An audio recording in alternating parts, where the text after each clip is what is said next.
Buenos días, mi nombre es Tatiana Barrios, maestrante en la Universidad Bicentenaria de Aragua. Hoy, de forma amena, tomando nuestra taza de café, conversaremos sobre un tema del que poco se habla. Vamos a hablar sobre los juicios ejecutivos.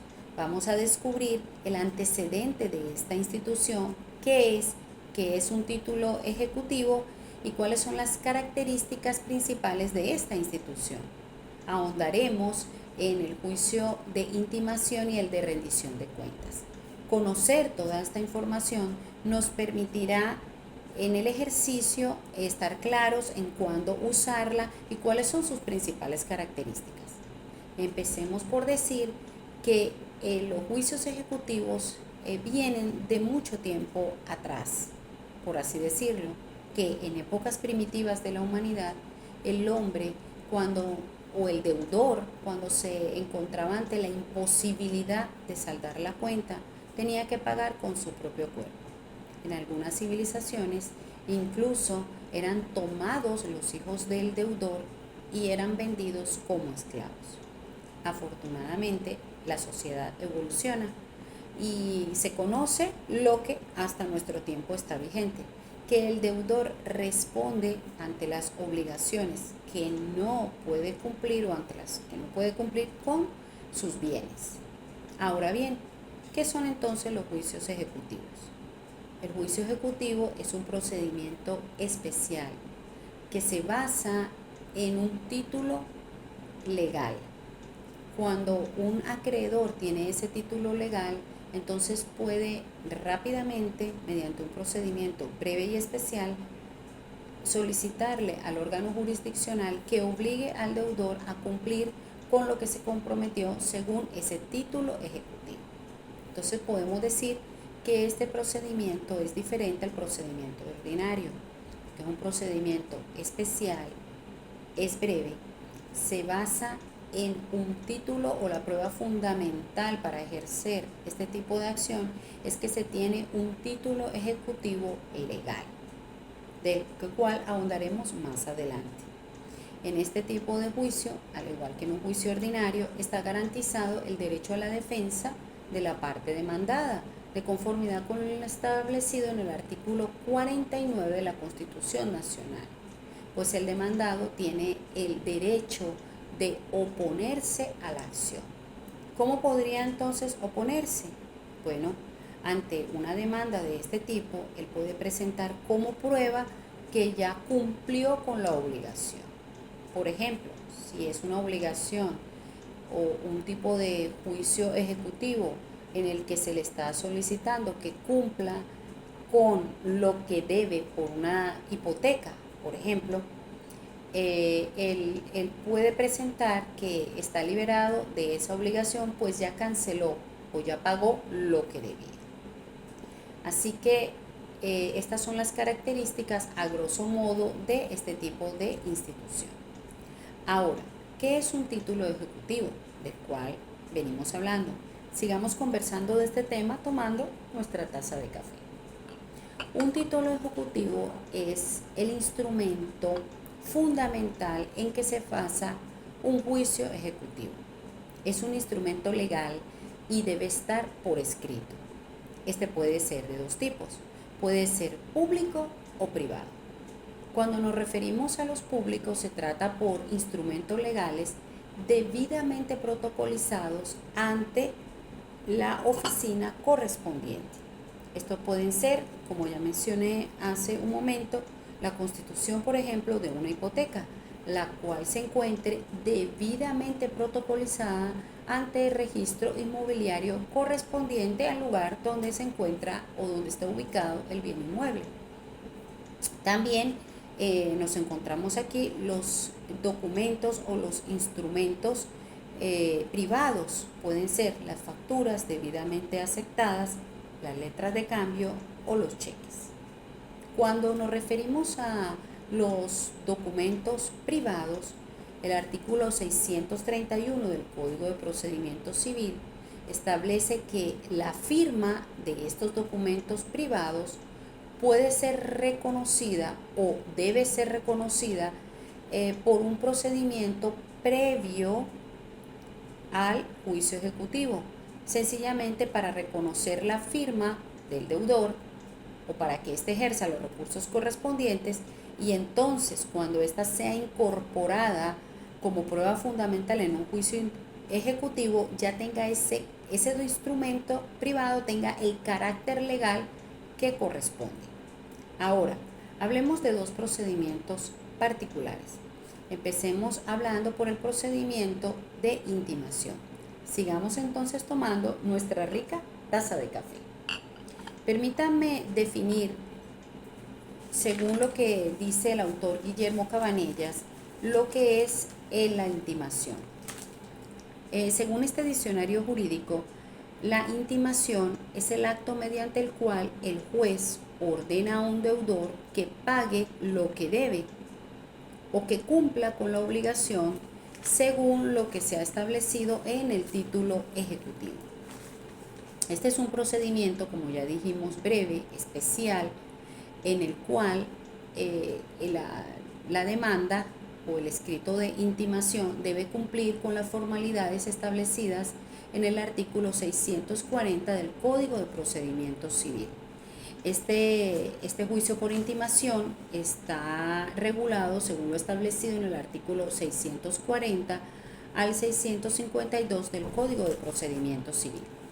La demanda, si cumple con lo establecido en el artículo 340 y 643 del Código de Procedimiento Civil, es admitida. Recordemos que el artículo 643 establece como instrumento fundamental para la admisión de la demanda en el juicio por intimación acompañar el escrito libelar con el título en que se fundamenta la pretensión. Entonces, el tribunal tiene 3 días para determinar si admite o no la demanda. Si la admite y si no hay oposición, entonces, si no hay oposición, el título ejecutivo adquiere la fuerza ejecutiva. Entonces se procede con la ejecución del mismo. Ahora, el demandado, como ya mencioné, él puede hacer oposición, pero hay unos supuestos en los cuales él debe basar su oposición. Primero, si demuestra con prueba fehaciente que cumplió con su obligación, o puede decir o puede alegar que interpuso un recurso previo, por ejemplo, un recurso administrativo que le impide cumplir con la obligación. Entonces, ese recurso, como suspendió los efectos de ese título, él pues se ve obligado a no cumplir con la obligación, o puede alegar también la prescripción de la acción. En estos casos, el procedimiento entonces pasa a vía ordinaria, donde se tramitará de conformidad con lo establecido en el ordenamiento jurídico. Ahora, hablemos ahora del juicio por rendición de cuentas. Este también es un tipo de juicio especial. Seguimos hablando de los tipos de juicios ejecutivos. Este es uno de ellos. Está establecido en los artículos 673 al 689 del Código de Procedimiento Civil.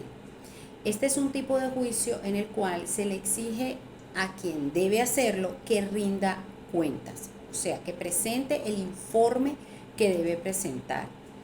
Según lo establecido en el ordenamiento jurídico vigente, el curador, el tutor o los socios de los socios en algunos casos y los comisarios de las compañías deben rendir o están obligados a rendir cuentas. Para instaurar este tipo de juicio deben cumplirse con los formalismos exigidos en el artículo 340 del Código de Procedimiento Civil, referidos a que la solicitud o el escrito libelar debe, al igual que en el de intimación, identificar a las partes, su dirección, número telefónico, correo electrónico. También se debe cumplir con el 673 del Código de Procedimiento Civil, referido al documento fundamental en que se basa este tipo de acción. Es decir, nuevamente nos remitimos a la importancia del título, de poseer el título ejecutivo. Aquí encontramos un aspecto interesante. va a haber un legitimado activo, que es la persona que tiene el derecho a recibir o a exigir la rendición de cuentas, y un legitimado pasivo, que es la persona que está obligada por ley o porque así lo establece, por ejemplo, un contrato, a rendir la cuenta. Según vemos en pantalla, esta demanda debe cumplir con lo establecido en el 340-673. Entonces la parte tendrá 20 días para rendir las cuentas. Obviamente ese lapso comienza a correr cuando la persona es notificada de esta acción, o cuando se consta en autos la notificación del último de los obligados a rendir cuentas. Aquí podemos decir que se abren 3 opciones, vamos a llamarlo así, tomando nuestra taza de café. La primera opción es que la persona llamada a rendir la cuenta, vamos a llamar el demandado, allana y rinde la cuenta. En este caso, bueno, sencillamente el juez sentencia de conformidad con la rendición de cuentas. Puede también oponerse. En este caso, él debe presentar las pruebas, en este caso, de por qué se está oponiendo. Puede ser que se le está exigiendo la rendición de cuentas en un lapso o en un periodo de tiempo en el cual no estaba obligado. Puede ser también que, según la sentencia de la Sala de Casación Civil del Tribunal Supremo de Justicia, puede suceder que él se oponga porque un hecho fortuito o un hecho mayor ante el cual él no tuvo la oportunidad de controlar, porque excede, por ejemplo, un incendio.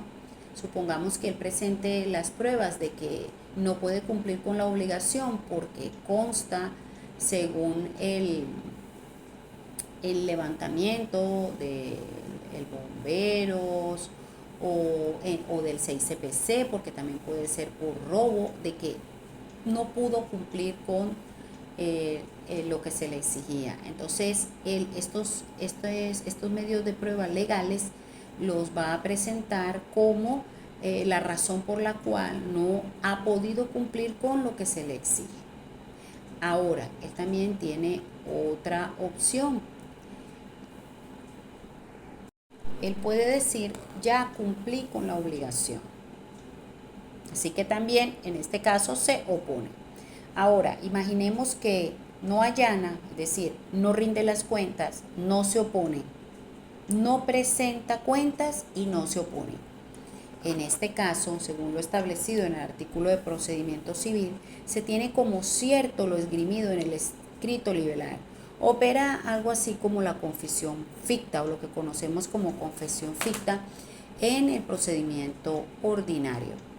Así que en este caso, bueno, no le queda más nada que cumplir con lo que se establece en el título ejecutivo. Ahora, recordemos que en el caso de que se oponga y presente prueba de la razón por la cual no ha cumplido con la obligación, según la sentencia antes mencionada, esta prueba tiene que ser auténtica y escrita. No puede ser tampoco cualquier tipo de prueba que a él se le ocurra decir que no, por la cual no cumplió con la obligación. En ambos casos, cuando se opone por cualquiera de los supuestos que mencionamos, el procedimiento entonces se cambia, vamos a llamarlo así, y pasa pues a procedimiento ordinario.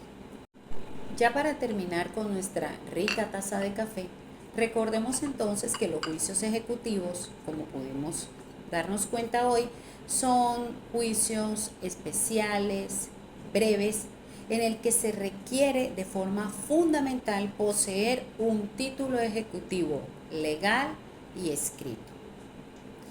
Como aporte, Puedo mencionar que como profesionales del derecho debemos instar a nuestro cliente, si éste llega a ser el deudor, a cumplir con las obligaciones.